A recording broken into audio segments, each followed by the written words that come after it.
Hello, everyone. I am known, because I'm too lazy to change my online identity, as Sanjit the Idiot. And I'm joined today, as you might expect, because we're on his channel, by Nbz. Hi. Nbz, good evening. Good evening, sir. I was going to come up with some kind of toast, but I don't have a drink. I know you're drinking whiskey tonight, so... And you said you wouldn't mention that when we start recording, but you have.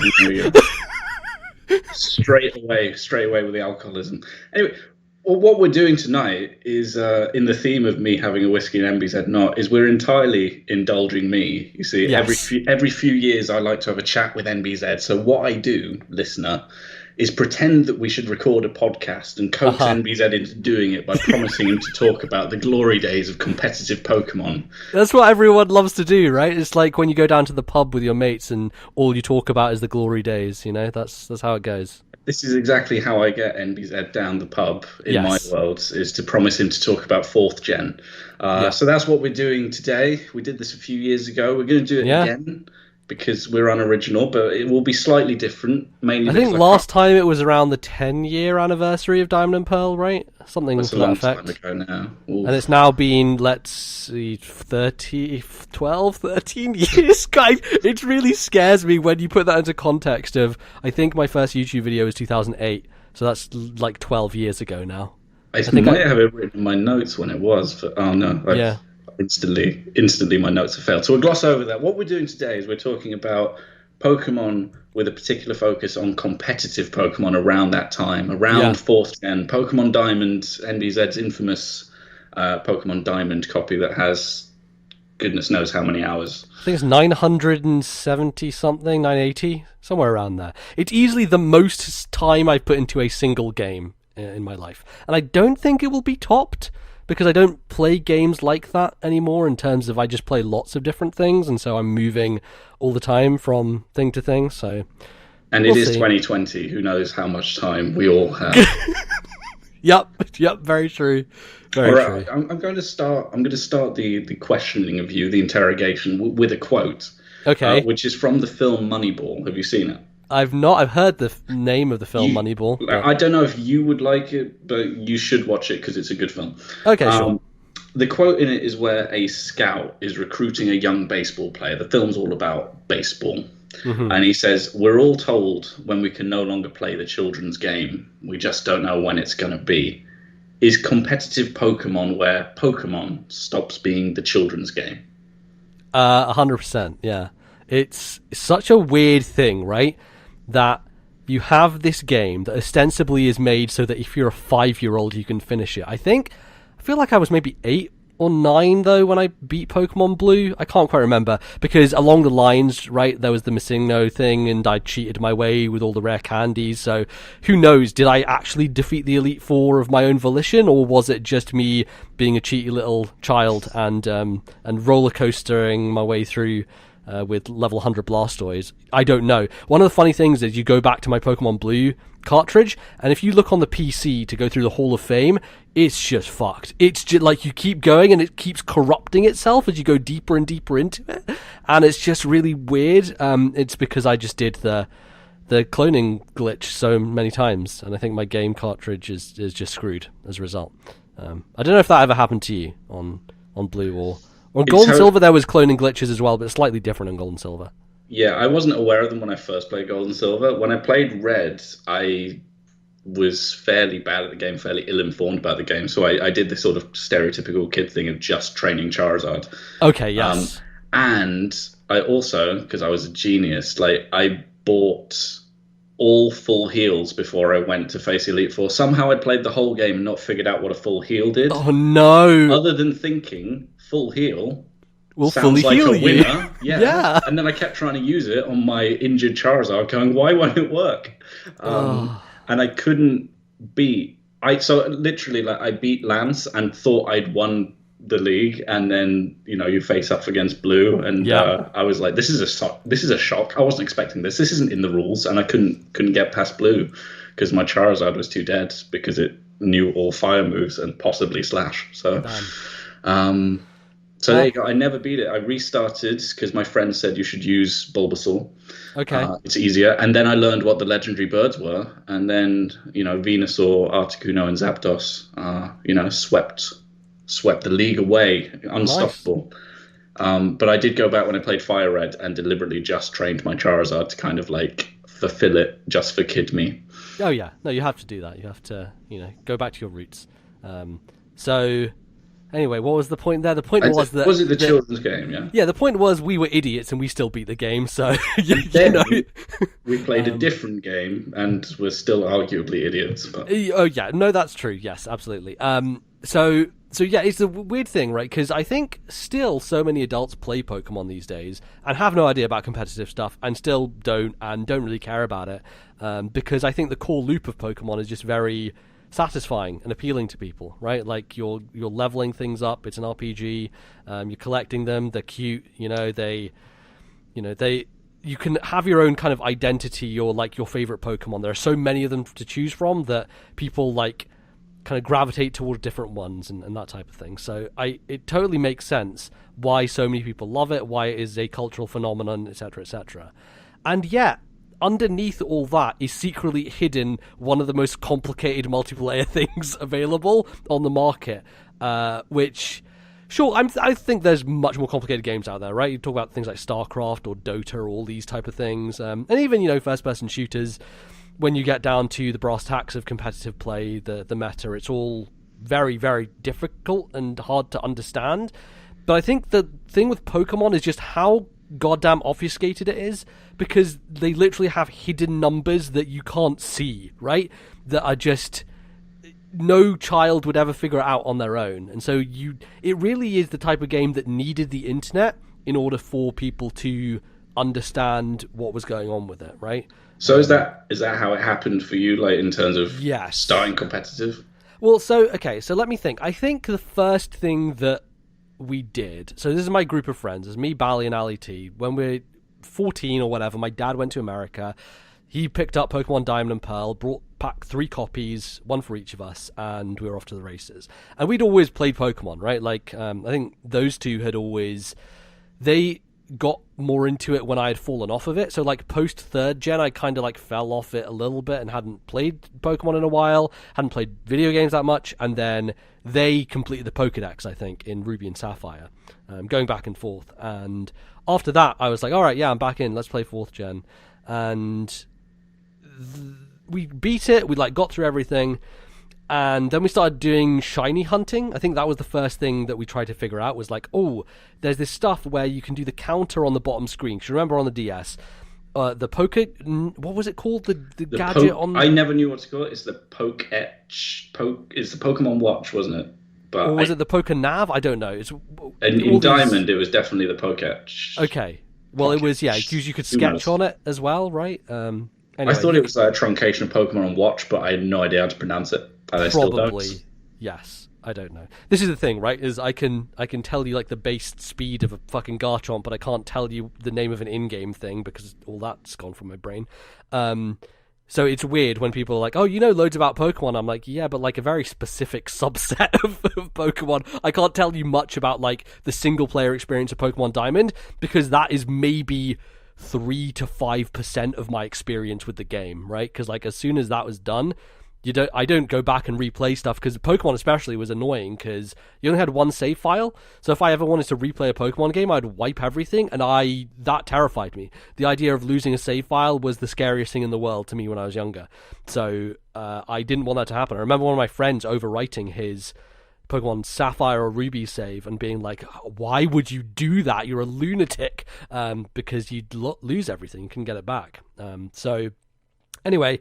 Shiny hunting was a thing where you would try and go in the grass and like different patches would shake, and I can't exactly remember how it would work, but we just wanted to get shinies basically. That was the idea originally, and so we were trying to do that for a while. We weren't very good at it. I don't think I actually ever got a shiny. I wasted a bunch of time doing it.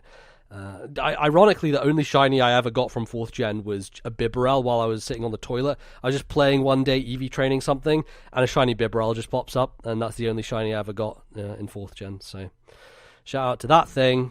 As a keen student of your channel, I would say that there's quite a few of your anecdotes happen while you're on the toilet, but we'll gloss over that. This is true. I'm a fan of sitting on the toilet and playing video games. It's a good combination. Yeah, so then shiny hunting was the thing. And then from there, getting into competitive was weird because it was my friend Ali T who was far more into this stuff, right? He was the one who got me to start shiny hunting. He's the one who's just like really into the deeper aspects of video games. We made the joke all the time of making fun of Ali T and his special defense. We'd be like, "Oh, Ali T only cares about special defense," because me and Bally were just like, we didn't understand stats. We didn't understand what any of it meant. Like, what did that even mean? What is special defense? Who cares? You click flamethrower and it dies, right? Like, that's what Pokemon is. So we had no idea what any of those things were. So we just made fun of Ali T for it. But unbeknownst to us, he actually was onto something because lo and behold, special defense was quite important as a measure of kind of how good your Pokemon was. And so he was the one who kind of first went to Cerebi. I believe Cerebi is the place where he was, before Diamond and Pearl came out, he was planning his team, his in-game team on Cerebi. And he was going on there looking at all the 4th gen Pokemon and being like, okay, I'm going to have this, I'm going to have this. I remember he distinctly wanted a Garchomp very badly, and he did have one. And so I wasn't like that at all. I would just like get the game and just like catch whatever I saw that I thought was cool, and that would be part of my team. But he just planned everything ahead. He was just meticulous about it and really wanted to get everything that he wanted. So he was already kind of ahead of the game there. And so because he knew about Cerebi, I think Cerebi had started posting movesets. And so there was like the Salamence set, which was a Focus Sash Dragon Dance Salamence. I think one of the first things I ever made. And Cerebi had it, but also Maryland had one. And so this was kind of around the era where Maryland had uploaded that big video of Maryland versus this hacker guy, and the hacker guy had all the legendaries, Darkrai, and all these people, and Maryland beat them with Fear, with the Fear Rattata set. And I remember that video just blowing the fuck up and being like, wow, this is crazy. This is the craziest strategy I've seen in my life. And so I think it was kind of a combination of that with finding these movesets, and we decided we're just going to try this thing out because it seemed fun. I don't know if there was much motivation beyond that because I can't really remember. I think it was just mainly our own kind of interpersonal friendship of like, I want to be able to beat my friends, so I'm going to make a team to be better than theirs type of deal. So you talked about making that first Salamence set. Like, was there any trial and error? Like, did anything go wrong? Yeah. Or oh yeah? Nightmares. Because so here's the thing, I really didn't understand how EVs worked. My conception was, okay, so the idea is you get 252 in a stat, and that means that you will get plus however much in that stat by the time you reach level 100. I didn't understand that meant by level 100. So I thought that once I'd EV trained something, I would just have those stats instantly.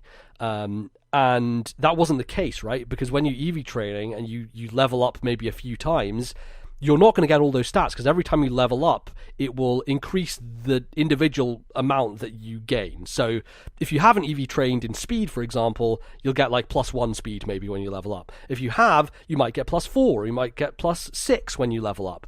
But that staggers all the way to level 100.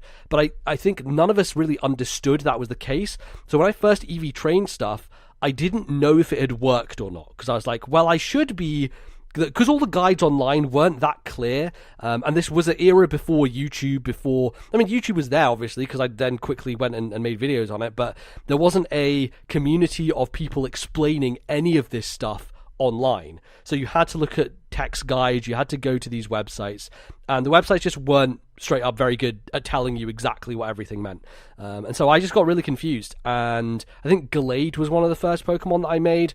It was significant because I gave it Swords Dance. And in the past, I thought Swords Dance was a stupid move, because who would use a move where you don't attack, right? Like, that's silly. Why not just use Body Slam. Use Body Slam, that does damage. That makes sense to me as however old I was. Versus Swords Dance, you're just wasting a turn. Your enemy's going to hit you. That's stupid. And then I realised, oh wait, Swords Dance is one of the best moves in the game because it makes you really strong, and then you can sweep through other people's teams. So I think that Gallade had Close Combat, Swords Dance, Psycho Cut, and Night Slash, I believe. So not great coverage because Night Slash, Psycho Cut are not very complementary to one another. But yeah, that was kind of how it was for me. I don't know how you felt in terms of understanding EV training, but when I first started, it was just a little confusing because I didn't know how the numbers worked properly. So I have two short anecdotes on that. So my Achilles heel was IVs. Okay. Because I did not understand breeding, and I didn't understand how you could know you had these invisible stats that were great.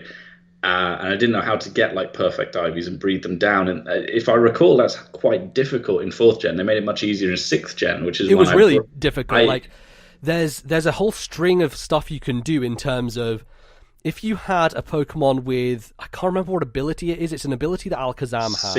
Synchronize, yes. If you had a Pokemon with Synchronize, you could use that Pokemon to then get a Ditto with the same nature, and you would also want it to have good IV. Maybe Synchronize was IVs? I can't remember if it was nature or IV. I think it was nature. I think something... Yeah, Synchronize was definitely nature, I think. Yes. And so you would use a Synchronized Alakazam to get the right nature to get a Ditto that had the nature you wanted, but also you wanted a Ditto with high IVs, so that then you could use that and throw that into a breeding kind of pit and make babies. So I looked at all of that and thought, I understand natures, I understand EVs.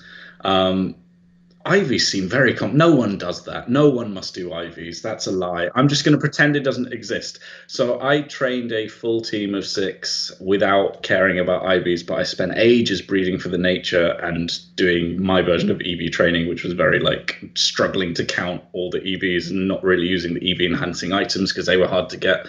And then I finished that team and I trained it all the way to level 100. I was like, these stats ain't looking so good. Yeah. I remember training through the 90s thinking, they'll come good. Like, next level, we'll get like plus 50. But totally, yeah. So that was kind of my IV thing. I remember getting EVs, my other anecdote, which is quite sad. It was finally understanding EVs. And I wrote it down on like a piece of paper showing like what, I don't know, let's say like a Bidoof would give in EVs and like with certain items and multipliers. And I remember like I had no one really to talk about this with. So I went to my mum and was like, Mum, look, I've figured out EVs. And she looked at me as like, I don't know how old I was, probably like 16, 17 at that point. She was like, Jesus Christ.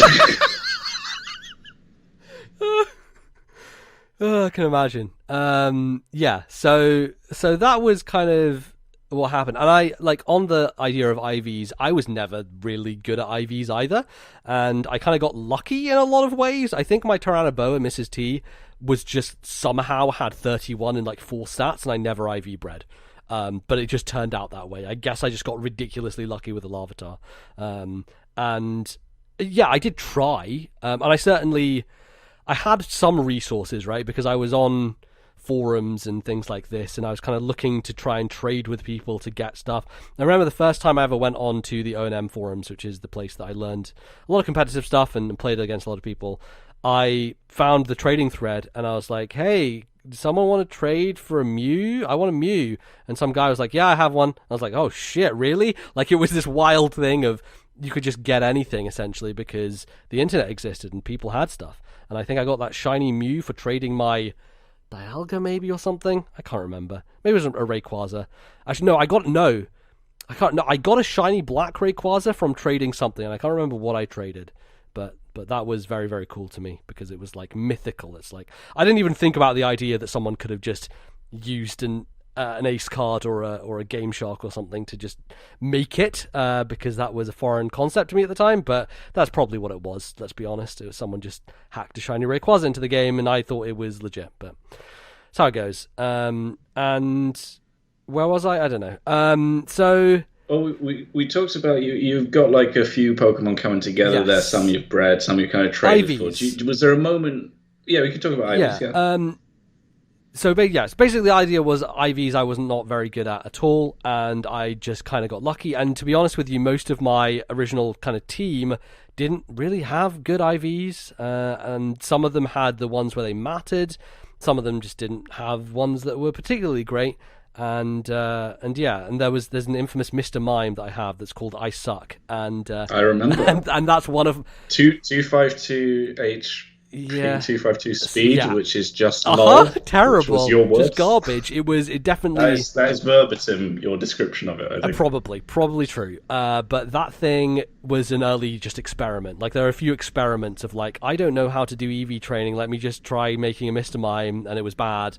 And the Gallade was kind of part of that as well because it wasn't properly done.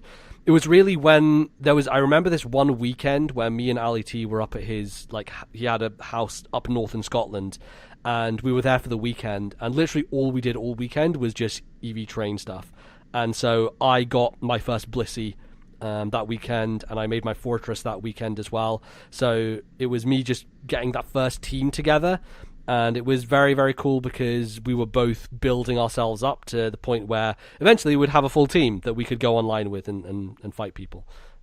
And yeah, like stuff like Yanmega was amongst that as well, I think. Maybe a little soon after that, made Boost Bug. But yeah, it was... That was my question, really, in terms of getting that first team together. Because like there's something driving you there to like, you want to play this game properly.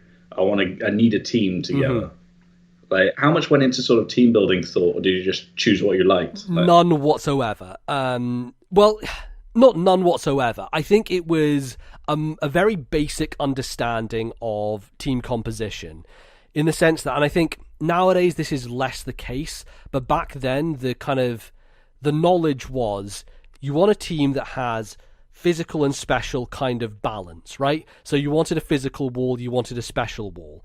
You wanted a physical attacker, you wanted a special attacker. And then if you wanted to get really just balanced down the line, you could have a mixed sweeper and a kind of mixed wall as well. And actually Bally's first ever team was exactly that, split down the middle. He had Mixape, I think he had a Hippowdon as a physical wall, he had a Cradley as a special wall, and then he had something else as kind of a do both type of deal. But every member of his team was either, it was like physical sweeper, physical wall, special wall, mixed sweeper, mixed wall. And that was just how it was. And we thought back then that is the only way you make a team, that is how you make a good team.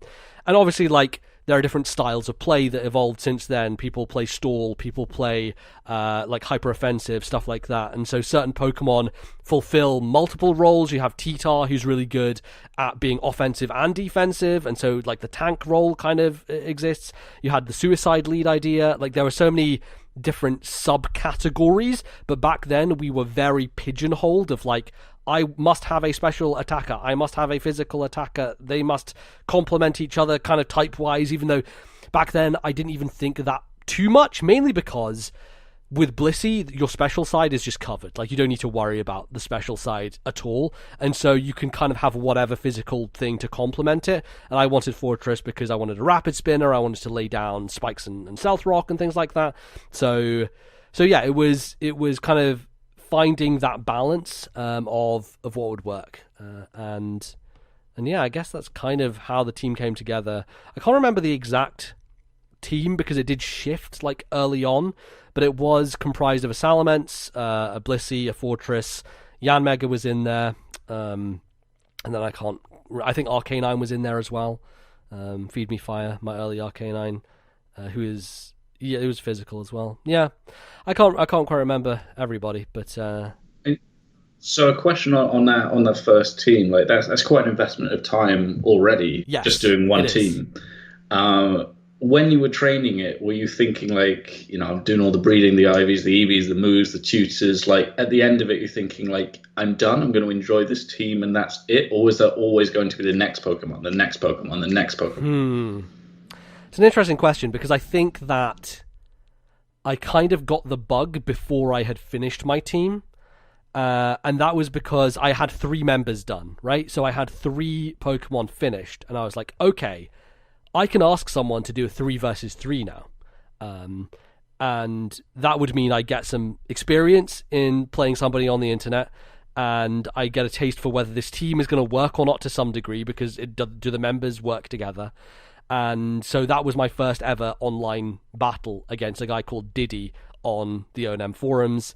I remember he had an avatar that was a Snorlax, and he did have a Snorlax as well, actually, when I fought him. But that was my first ever battle, was 3 versus 3, and I believe Yanmega pulled through. Boostbug just put stuff to sleep, got down to Pattaya.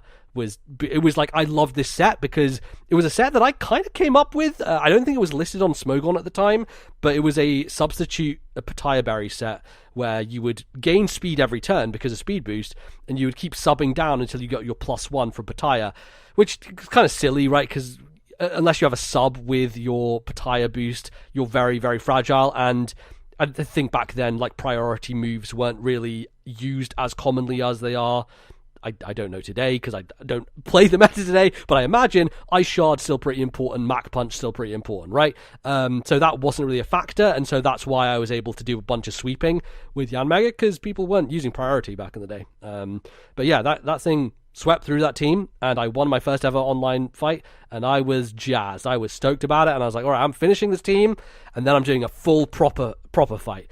And part of the excitement was that O&M had a bunch of gyms, and so it was like the gym challenge. And I think these days people, or later on, people tried to start gym challenges, and they'd always fall apart because no one was available and people forget about it. But back in the day, like, it had just come out, people were very invested, people were part of that forum, dedicated to it, and so people were there as gym leaders, and they would take your challenges.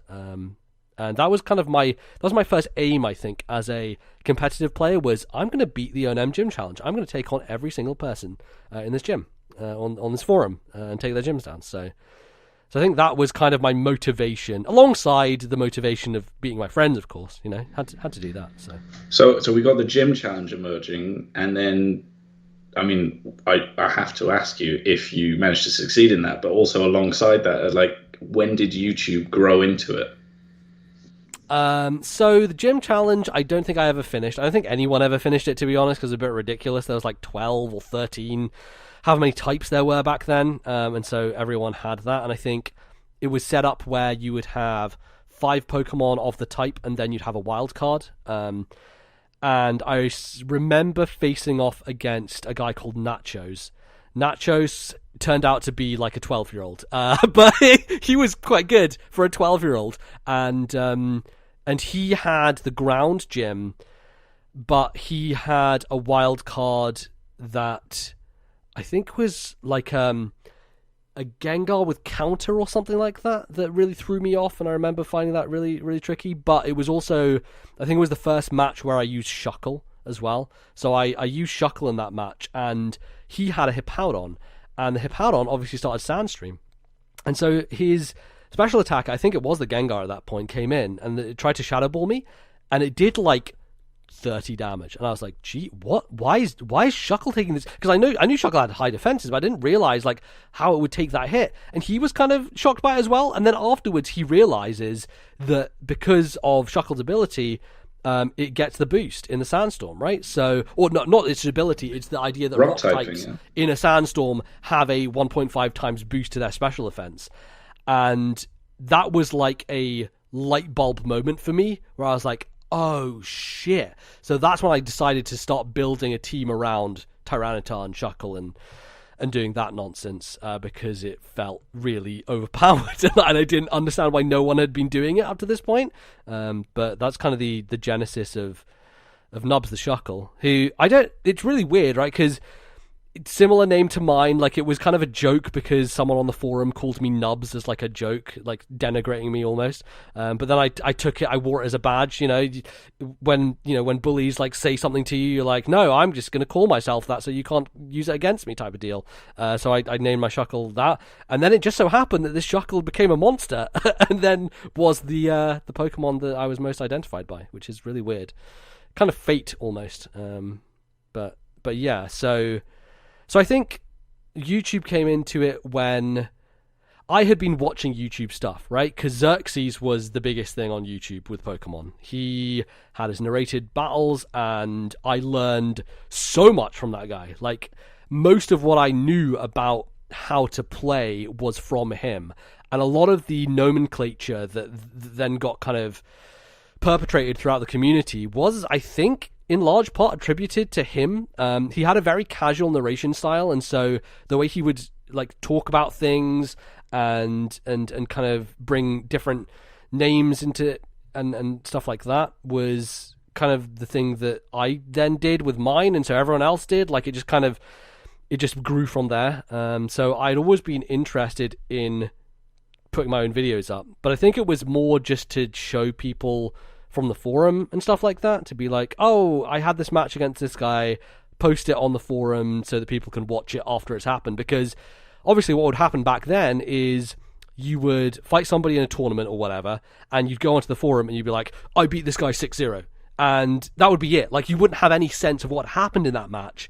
And I like the idea of being able to be like, hey, I played this guy, beat him 3-0, and this is the game. You can watch it. You can see beat by beat what happened. And that initially was just music in the background, mainly because I was embarrassed and I didn't want to talk on my own in a room. The thing that I do, like, without even batting an eyelid these days, I was like, I can't use my voice. I sound very weird. And so I used music for the first. You go back and you watch my first 5 videos. They all are battles, but they all have music behind them, and a lot of I know. Like, do you remember what your first track was that you used? Oh shit, I think I've had to change it now because of copyright. I think you did. I can't remember what it was originally. I believe it was an Evanescence song. I mean, it's still an Evanescence song. It was. It's Bring Me to Life. It's still there. Is it still there as Evanescence? It is. Wow, I thought I had changed that because the YouTube copyright gods came down and said, no, you can't do this anymore.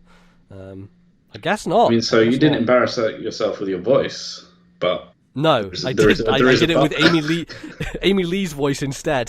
So Evanescence is still going. That's very off topic. Yeah.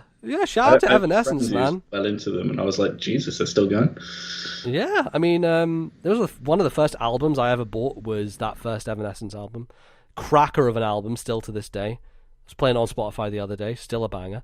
But yes, so that was the thing, right? Was I wanted to upload these battles, but it was mainly more to show people on the forum, hey, this was the battle. And so I think when I first started, I didn't really have the kind of goal of, I'm going to be the next Xerxes. I'm going to do narrated Wi-Fi battles. It was like, I maybe had that in the back of my mind of like, that would be fun to try, but I didn't really have ambition in that sense. Okay, that's really interesting because it's like when you started uploading, the aim is still to be almost like as good a Pokemon trainer as possible. If you like 100%. Yeah. And I think that was kind of the idea, even with people like Xerxes, because he definitely showed personality and flair and stuff like that, and I think that's why people gravitated towards him. But for the most part, it was, this guy's really good. Like, he was doing, like, he was explaining his thought process really clearly and making you understand, there's a value in switching your Pokemon at this moment. There's a value in prediction, and there's a value in, like, understanding, like, keeping track of the Pokemon your opponent has and thinking, maybe I should save one of these Pokemon in my back pocket to not show it as a surprise for the end so that then I can sweep through. Those types of ideas I didn't really have until I started watching people on YouTube like explain their thought process to me. And so I think I just wanted to replicate that, which was, I just want to show you how much I know about this game. I want to prove to you I'm really good at it by saying, this is my thought process. This is the really smart move I made. Look how clever I am, almost to some degree. Because, like, I had always prided myself, I still do to some degree, on my intelligence. I was always very, like, top of the class at school, got a scholarship to my secondary school, all that stuff. So I was... okay, we just got cut off, sorry. Anyway, I was talking about how I was a giant nerd at school, and how a lot of my intention as a creator on YouTube was show how much of a nerd I am at Pokemon as well. To be like, I'm very smart and I can predict people and I'm very clever.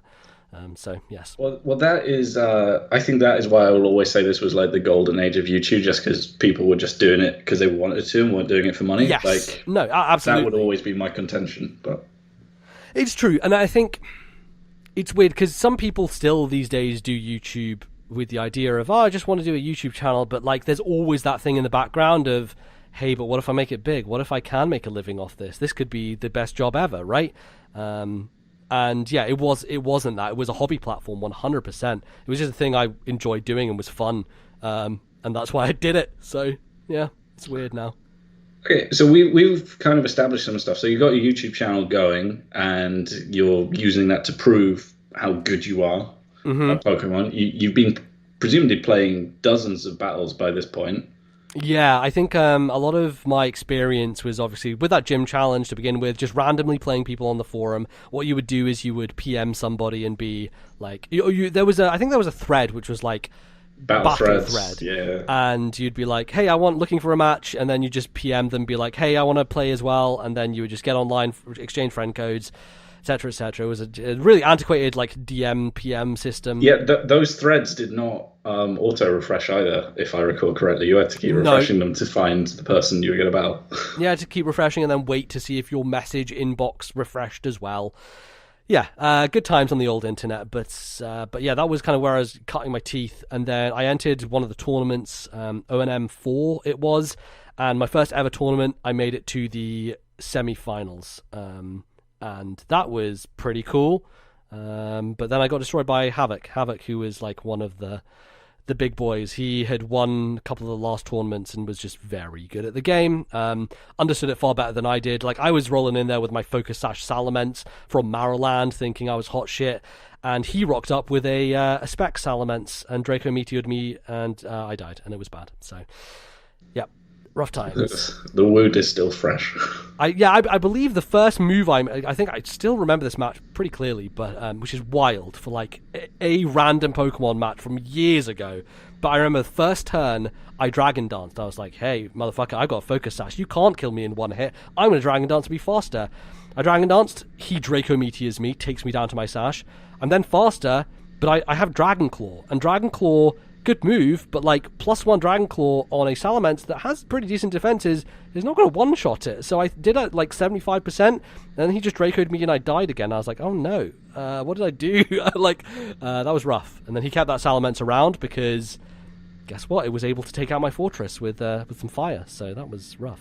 Yeah. So was the reaction to that, I've got to get better, I've got to get new Pokemon? Yes. Like, you know, I cannot tell you how like in my head I got about losing games. It was unhealthy, maybe you could say, in the same way as like when you're at school and you lose a cricket match or whatever, or you lose. I wasn't that invested in school sports, but I certainly knew people who were way more invested in school sports than I were, and they got like very and similar to like if you're watching sports, like my dad, Arsenal supporter, yours as well, right? Yeah.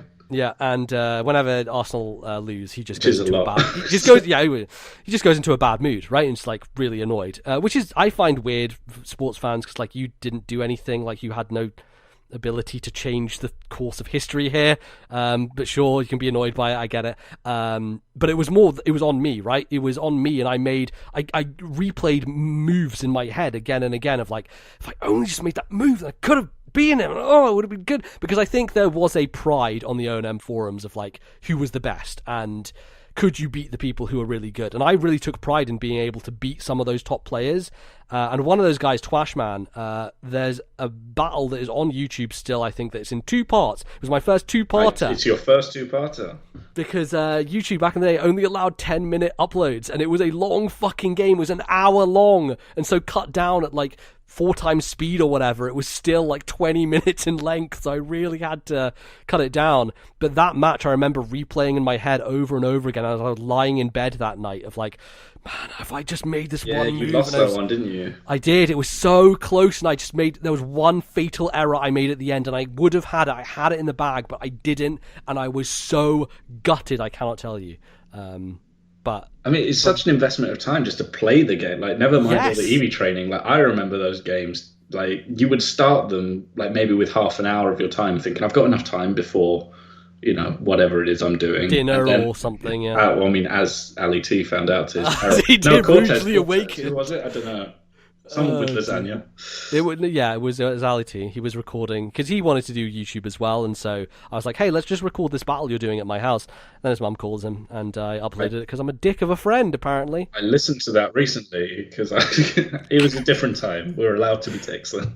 Here's a shout out to Ali T. That anecdote was brought up by his father in his best man speech at his wedding, which I attended last year. So many people know about that anecdote at this point in time. So yeah, wild, very weird. Sorry, the reason I paused is I was just thinking, like, father brought it up in a best man speech, and I was struggling to do the logic there. But no, he had his dad as his best man. I see. Because he couldn't choose from his friends. I mean, that's what he told you. That's what he told us. Yeah, exactly. Okay, so very, very invested. Did you get tight in a game? Like, did you feel the adrenaline? I felt so much adrenaline when I played the game. It was. I tell crazy. you what, like, this is. I think the reason why I played it for so long was there was a rush, and it definitely waned over the years, and it wasn't as exciting anymore. But it was this mixture of I'd never really played online games before because I was a Nintendo kid, right? Nintendo and online anathema to one another, and I didn't have an Xbox, I didn't have a PlayStation with online capabilities. The funny thing is, I did play quite a lot of online games on PC, like RuneScape. I was big into RuneScape back in the day, but I don't know. I kind of saw that as something different. Versus Pokemon was like, oh my god, my DS is literally playing with someone from America. They're sitting in America and I'm sitting in the UK, and we're literally playing against one another. It was like my mind was blown by it. So there was this rush of, holy shit, I'm not just playing against AI. There's a literal person on the other side thinking through how they're going to fight me. And it was just so exciting. It's indescribable almost how much of a rush I got from just playing people online. Not even when it was a tournament, it was just a regular game. But when it was a tournament, it was even more heightened. There was a match against a guy called Deep Blade, who was the bug gym leader, I believe. And I remember I swept him with Yan Mega 6-0, and I just dropped into the thread. And I was like, I 6-0 Deep Blade. And people lost their fucking minds. Because Deep Blade was considered one of the better players on the forum.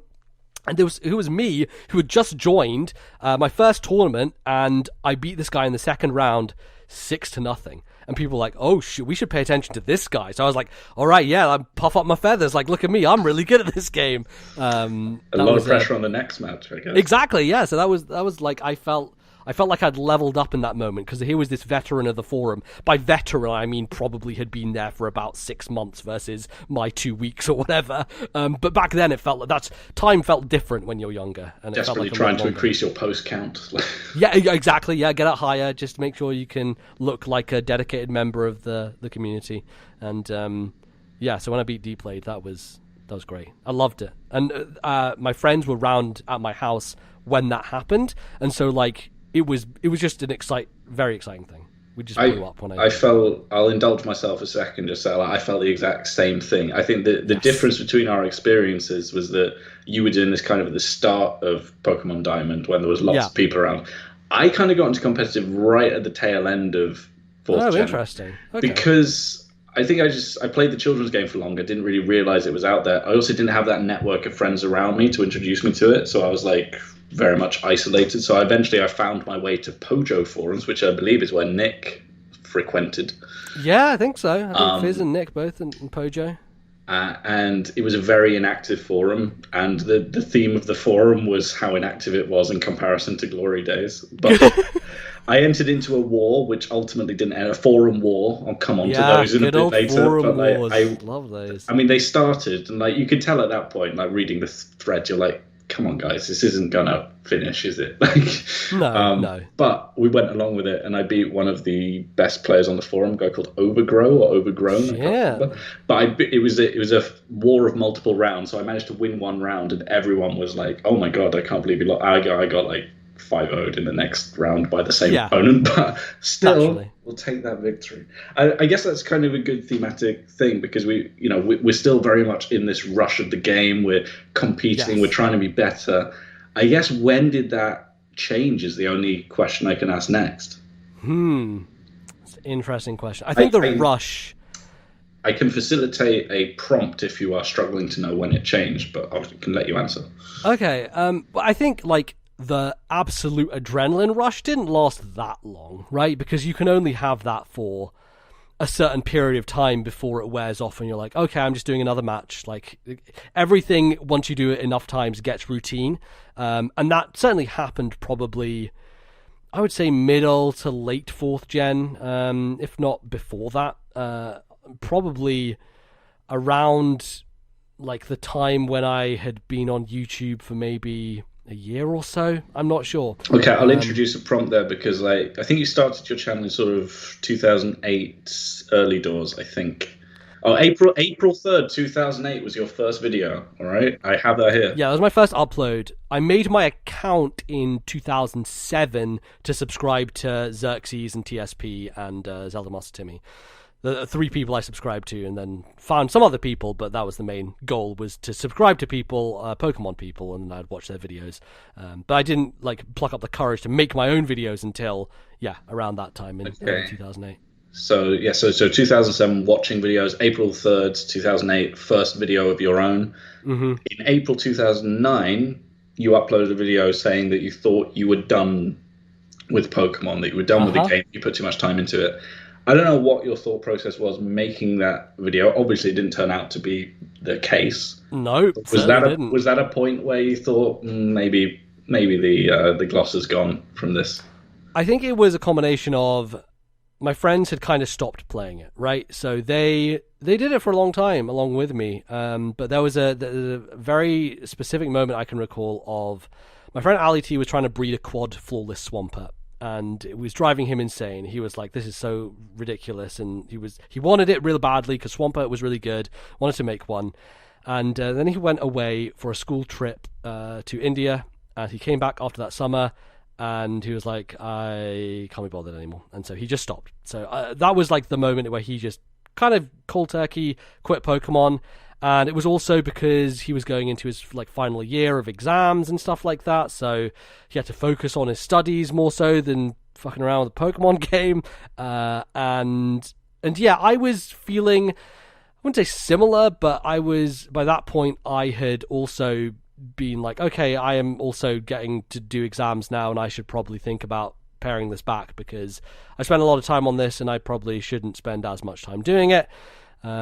And yeah, I think that was more of the factor than not being enamored with the game anymore. I still enjoyed it, I think, but maybe there was a bit of wearing off. It was kind of a combination of factors. A bit of it wearing off, a bit of it like my own personal life was not being disrupted, because I think when you're that age, you still have a lot of free time, you know.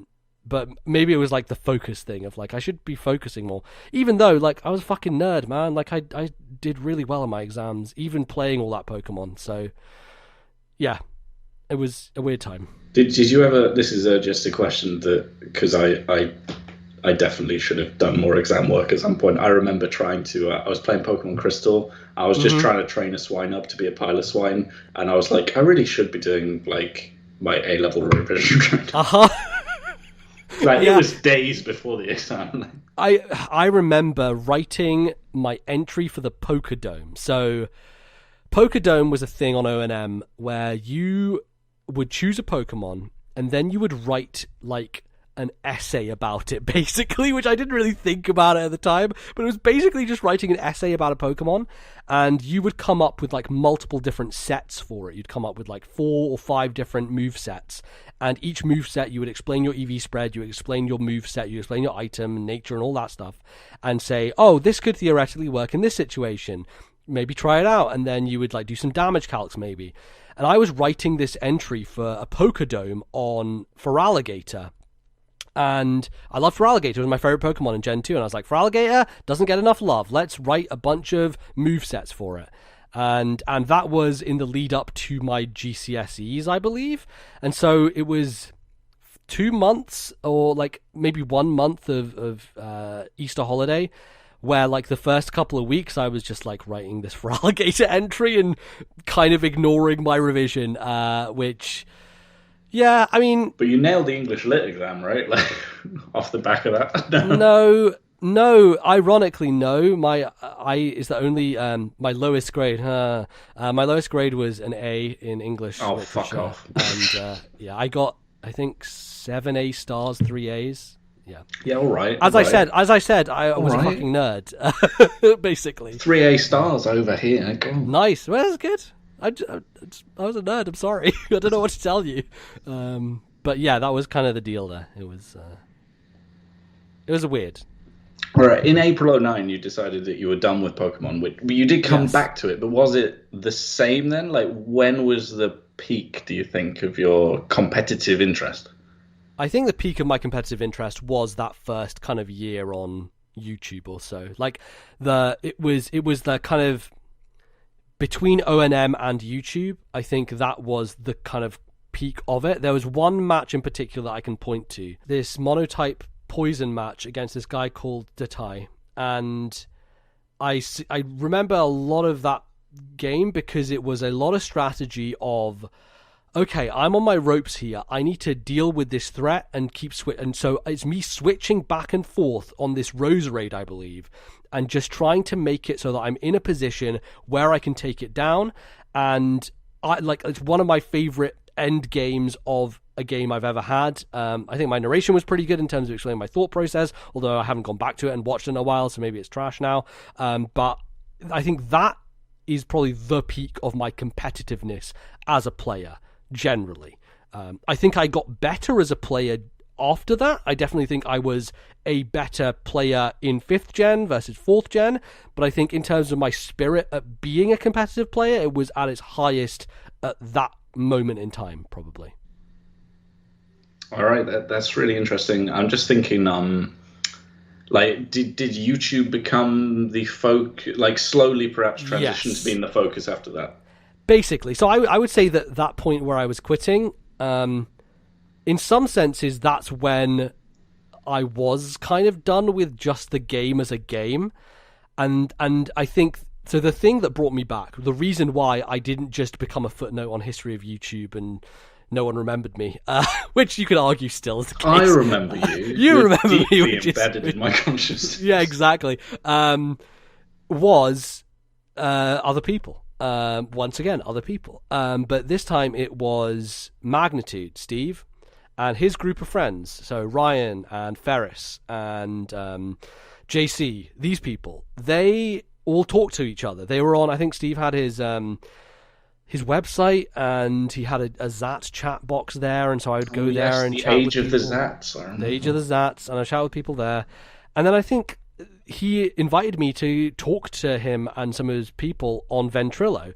And so I was like, all right, I'll download this Ventrilo thing. And I got to know these people, and they became some of my best friends through the internet. And that was the thing that kept me going, really, was that kind of sense of, these people are playing, and it's fun to, like, we would do this thing in Vent where we would have different chat rooms. And so me and Ryan would be in one, and Steve and Ferris would be in another, and we would have a battle, me versus Steve, but like Ryan would be coaching me and Ferris would be coaching Steve. Like we would be basically double teaming against each other. So it was basically 2 versus 2, like 2 minds versus 2 other minds, but only one person was playing on each side. And so like I would be like, okay, shit, he sent in Fortress, I've got this guy in. What do you think? Should we go for the double switch? Should we predict what he's going to switch back out? And so it was really fun to just do that with multiple people. And I never really did that again after it, but it was one of the most fun times I had with the game, was those sessions of us doing 2 people versus 2 people. It was a very cool thing. And so because I talked to all those people and they were doing YouTube channels, we did crossovers, and as a result of me playing against Magnitude and playing against these other people, our audience started to cross-pollinate, and so I started to grow more, and so YouTube started to become a thing. I think that's the point in time where I was less playing Pokemon because I liked Pokemon, and more because I liked YouTube and I liked making YouTube videos. That after that moment, that's when the flip switched, I would say. But it didn't go like fully all the way there until probably later. where I was literally just playing because I liked YouTube and I didn't really care about the game. All right, and then we don't have to go too much into it. Then I guess at some point, even the YouTube Pokemon kind of the gloss wore off, and then you went into other games and I mean, I know that had always been a kind of thing of yours, playing other games and wanting to talk about them. Yeah, but like it hadn't really become a thing until I went to university and started listening to a bunch of podcasts. I just started doing that, and that kind of made me excited to play a lot of other video games. And I think at the time I had my Ace card on my DS, and so I was frankly just pirating a bunch of DS games because I was like, oh, I should check out a bunch of these, because I got my Ace card for Pokemon so I could salve stuff and put it in the game. But then I realized, oh wait, I can actually check out some other stuff. And I think it was listening to a podcast called Radio Free Nintendo, which I still listen to this day. I've listened to it for over a decade at this point, which is scary. Those guys have been talking in my ears every week for nigh on 10 years now. And they would talk about new games every week, and it was just very exciting to me. And I like that idea of articulating myself and talking about podcast stuff and discussing it. And then eventually I made one. But yeah, that was a long time later, right? Because obviously...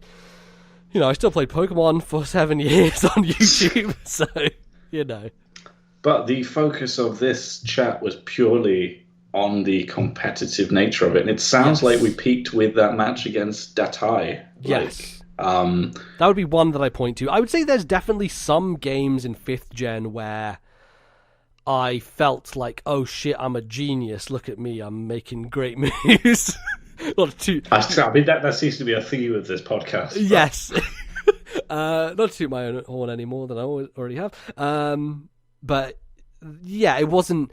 I don't think I ever had that spark again. That spark to like, quote unquote, be the very best, like no one ever was. I don't know if I said that earlier, but yeah, like one of my questions was the aim to be the best, like no one ever was, and I guess it was for a time. I guess like. I always knew, like, I mean, there's loads of better people than me. I'm not going to be that good, but I like to think of myself as an authority on a lot of these things, and people would come to me being like, well, how does this work? And I'd be like, well, I could teach that. I remember thinking to myself, almost a dream of like, whoa, imagine if my job was like teaching Pokemon stuff to people. That would be great. That was a pipe dream at one point. I mean, it kind of was for a period. For a period, yeah, it was. I did do like tutorial stuff and made some Learn to metagame. The very doomed channel, which I then did some of that on Moshpit, I think, as well. Some of that went on there. But yeah, I like the idea of... Again, this all comes down to me just being a fucking nut and being like, let me share my intelligence with people, right? I'm like slowly realizing that is my entire existence on Pokemon YouTube, is me just trying to tell people how clever I am, which I don't know what that says about me. There you go. It's been a revelatory podcast. With, really, definitely peeling back months of therapy to follow. No, yes, I'm sure I'm hiring you on as my therapist, and it's gonna be a good time. I don't know. At one point in this podcast, if you listen closely, you will have heard me spill whiskey on myself. yeah. So all right. What is the base speed of a Garchomp? 108. 108. I'm not even going to check it. You sounded too confident. So. Ding, ding, ding. Hi, this is Editing Nbz here to call out my embarrassing just incorrectness saying that a Garchomp was 108 speed. In fact, Garchomp has base 108 HP, which is maybe where the number came into my mind from. But I think I was really getting confused because Terrakion came in and screwed things up, so the speed tiers jumped from 100 to 108, and I explain this in a second. But the reason Garchomp was so important in 4th gen was because it had base 102 speed, which meant that it outsped everything in that core 100 tier, plus the 101 randoms who would show up from time to time, who I can't remember. I think something had 101. Wasn't Jirachi, that's all base 100. I don't know. Anyway, 102 was Garchomp's speed. So now I feel very stupid because I was so confident in answering and saying it was 108. But in fact, clearly my brain has atrophied over the years. So I apologize for this grave injustice to Garchomp, and I hope that he will forgive me. I'll sing him a song again. Anyway, back to the interview. Ding, ding, ding. Yes, well, here's the interesting thing with the 5th gen crossover is for so long in 4th gen, the base speed like that you wanted to hit was 100. 100 was like solid base. If you got base 100 speed, you're golden. Then 5th gen came around and we had Terrakion. And Terrakion was like, yo, motherfuckers, I'm base 108. And all of a sudden, 108 became the new standard. And that was the speed tier you wanted to beat. Like, 108 was where you wanted to go. And I remember thinking, oh man, Garchomp. But he was banned by that point, so that was a bummer. Yeah, I'll be honest though, 5th gen I couldn't really be asked with. There was too much to think about with Eviolite and hidden abilities. And I was just, this is not the game I learned. I spent too much time learning the old game. I mean, the thing is, 4th gen was really well balanced. Just from the off. I think that's the thing. You couldn't, in 5th gen, I didn't think you could make a team that had a reasonable chance of dealing with all threats. You might disagree, but because of that, I didn't play 5th gen as much. Yes, I definitely think that is the case. There were too many overpowered threats. The speed tiers got bumped. The power creep just happened. And as a result, you just had a lot of things that could destroy your team and could just crush you. And I think for me, that took away some of the strategy layer of, oh, well, this thing's just better, so it's just going to sweep through me, right? Like, before Excadrill got banned, that thing was just I remember. Not even a question of like, oh, Excadrill, well, I'm going to lose, right? And like, if you were good, obviously you could deal with that stuff, but I think what it allowed was for less good players to be able to beat better players because some of the things were just a bit overpowered.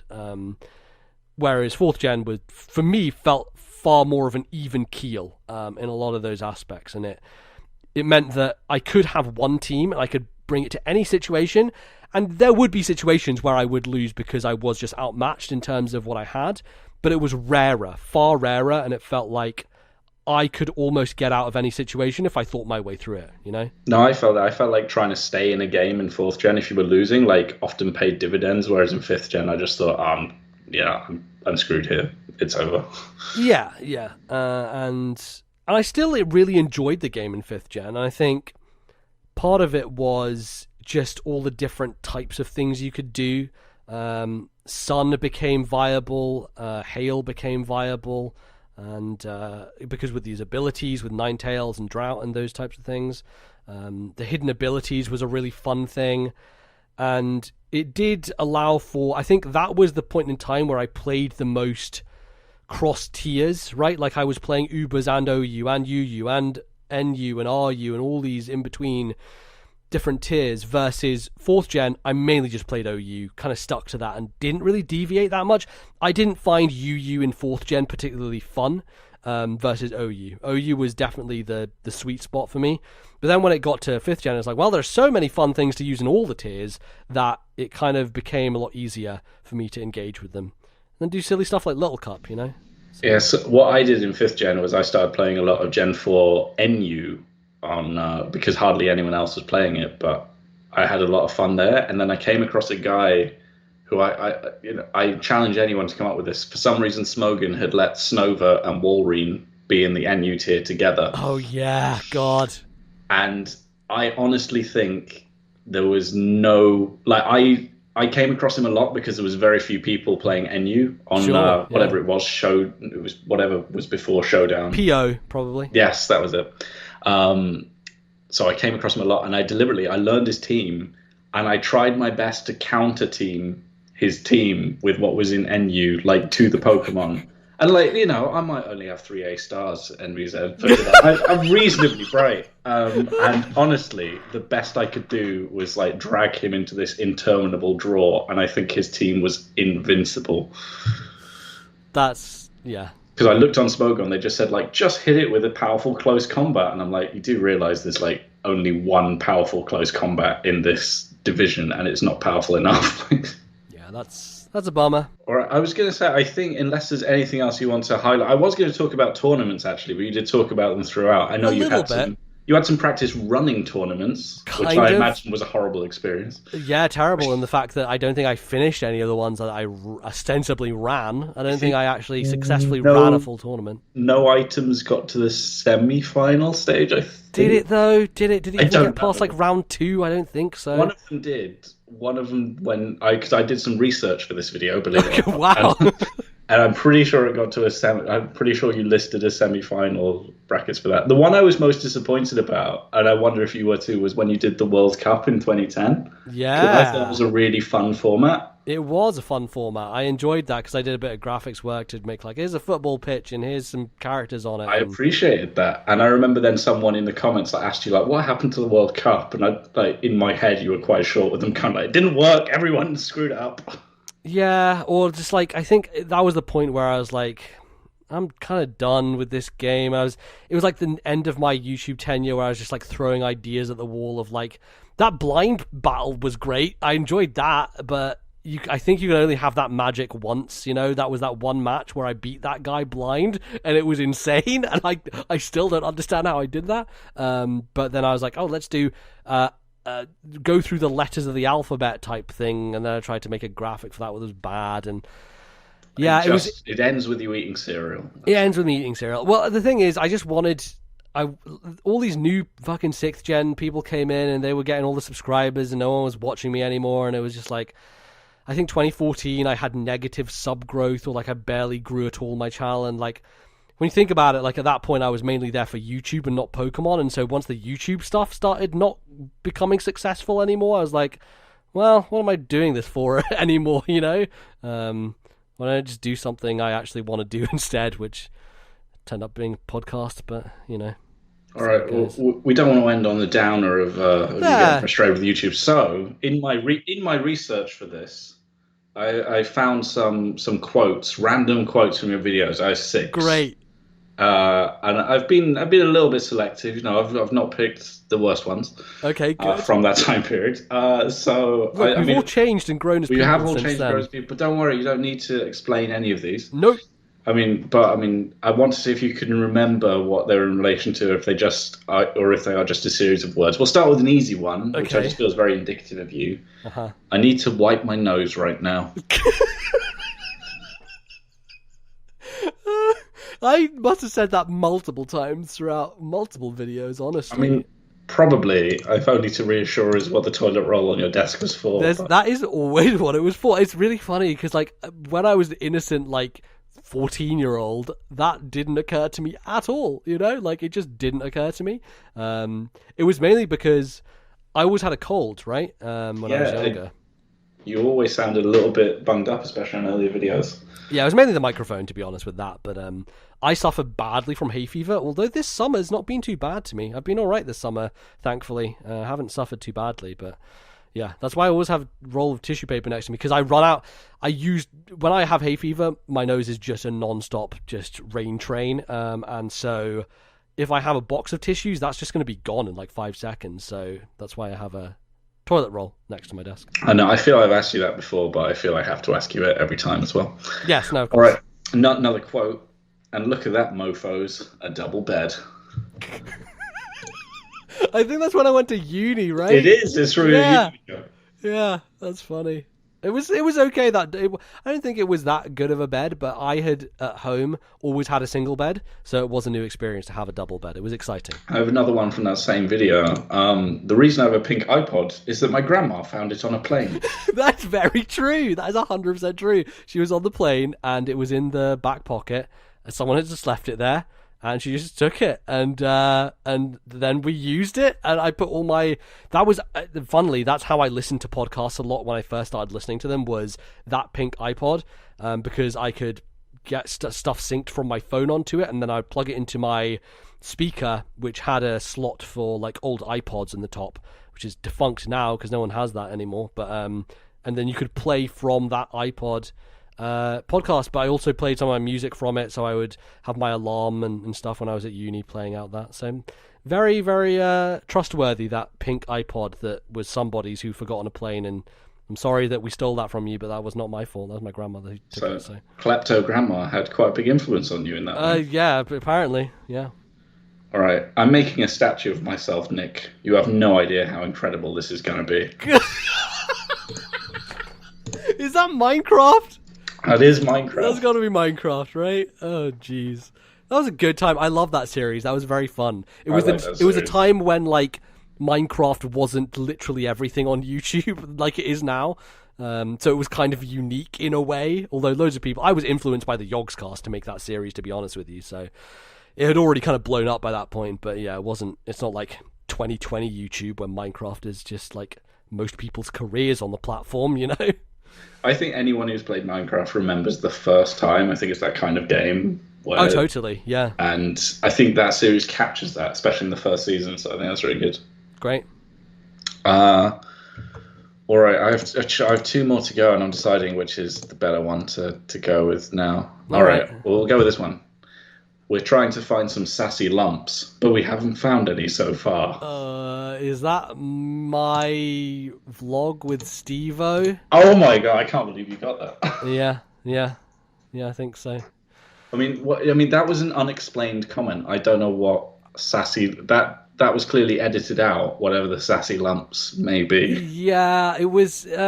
Boy, that's the type of thing that we shouldn't talk about. I'll be honest with you, it's not aged well at all. So I will say we'll archive that one to the history books because I don't want to say what that was in reference to because it was very rude and mean and not nice. So yeah. Oh, that's so disappointing. Disappointing, but hey, look, I've grown as a person. I'm not. No, I'm not disappointed in you, Nbz. I'm disappointed you're not going to share it because I'm not Bally. You should get into the really horrible things with me. It's much more fun. I'm not gonna go to that one. No. We'll put it next to whatever you said about Sasha on when you were drunk at uni. I didn't actually hear that stream, so that is forever a gap in my knowledge. I think that's unlisted somewhere.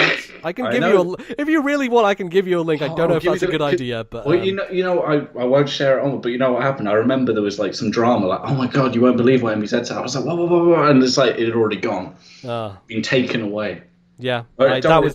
Happened multiple times when I was at uni where I made a video drunk, uploaded it, and then unlisted it the next day. The drunk, depressed uni days. Yes, yeah, definitely. Yeah. All right, the last quote, which is far more innocent. I mean, I did not bring up sassy lumps thinking they would be risque. Sure. Apparently they were. So you just went off mic for a second, and then you returned to your Pokemon game, and you said that was about an ice cream milkshake, so I had to go and talk to my mum, and she went mental, etc. I have no idea. That could be literally any battle that I was in the middle of narrating, honestly. I think often I did get interrupted, and so despite the fact that I would try and stitch it together to sound like it was one narration, sometimes shit like that would happen. I'd just be like, I don't know. This thing just happened. I'm just going to talk about it because that was my style, I guess. Like I didn't really care about making things.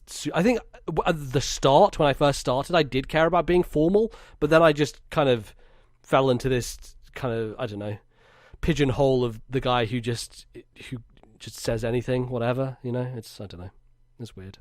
So, all right. Where is that from? Do you know? That is from one of your early videos. I didn't make a note of which one it was. Okay, all right, but a narration. But one of your very early narrations. Nice. Probably in the professional days, Probably, yeah. You will not believe what my mum has just done to interrupt my video. Something about an ice cream milkshake. Yeah, I mean, that's probably like kind of the point at which I was turning from Pokemon knowledge person to entertainer, right? Like that, because I think that was a turn as well. It wasn't just, I like YouTube. It was like, I'm not just being a competitive person. I'm trying to be entertaining more so than anything else. And I think that's what led to stuff like Five Guys and a Gigalith. It's what led to a lot of my weird, like that music video of the song Blue, which I'm still very proud of that in terms of the lyricism of it and the way that it all works. I think it's pretty good in the way it syncs up with the battle. One of my best videos, I think, honestly. But All right, well, that is all the quotes I have. So unless you want to give us a rundown of your grades and CV and sporting accomplishments, I think we've reached an end. No, that makes sense. What was your cricketing average, Nbz? Not great average. I did hit a 66 once. That was my best batting session. There were 2 batting sessions, one when I was 14, one when I was like 17. And they were both over 60, and that's when I felt very proud of myself as a batsman. But I don't think I scored anything above that. That's my highest ever cricketing score. Never got a century. There was a match where I could have got a century, and my guy... This is just like... Sorry to interrupt you, but that's so like Pokemon. It's like I could have won the game. Yeah, it really is. Yeah. There was a... we were playing this team who, frankly, were terrible. And my my other batsman, he went on to get a century, and I had come in before him. He was number 3, I was number 1 batsman, and I was ahead of him in terms of number of runs, and then I just made a stupid shot and got caught, and I could have got a century there. And then if I got a century, I would have been given a bat by the school. They gave people bats if they scored centuries, but I didn't get one, so unfortunately. The difference between Pokemon and cricket is that one game people actually care about, and it's not cricket. Yeah, no. So to be honest, listener, if you care about anything and you get as passionate as you have heard Nbz describe his early Pokemon days in competitiveness, then latch onto it, and then you too can evolve and realize it's slightly pointless, and evolve into other things and realize those are slightly pointless, until eventually one day you run out of time. Yeah, pretty much. That's how it goes. But, so I didn't want to end on a downer. Is that life? Who knows? No, that's life. Look, we're in 2020 right now. Like, is there any silver lining? I would say the silver lining is like some of my best memories of my life. Right, like of playing this game online with people and learning it and all that stuff. I have incredibly fond memories of that time, and sure, like I didn't keep going with it, but like who does the same thing in their life for a stupid amount of time? Some people, but if we end on a moral, I think sometimes I spend quite a lot of my life, like, especially with Pokemon, like wondering, why am I wasting so much time on this? Like, this isn't something that matters. I should be doing something else. If you're enjoying it, and as you've heard today, like, if you invest some time in something, even something as ridiculous as competitive Pokemon, because it is ridiculous, like, it's a hidden game within a game in a community, like. But if you invest time in it and you find other people who are passionate about it and you're finding it fun, then one day you too can record a indulgently long podcast about it, and it becomes a part of your life. So don't question why you like something if you like it. Just like it and go for it. I couldn't say it better myself. Very wise words to end on. There you go. We will see you in 3 or 4 years. Probably. Good night.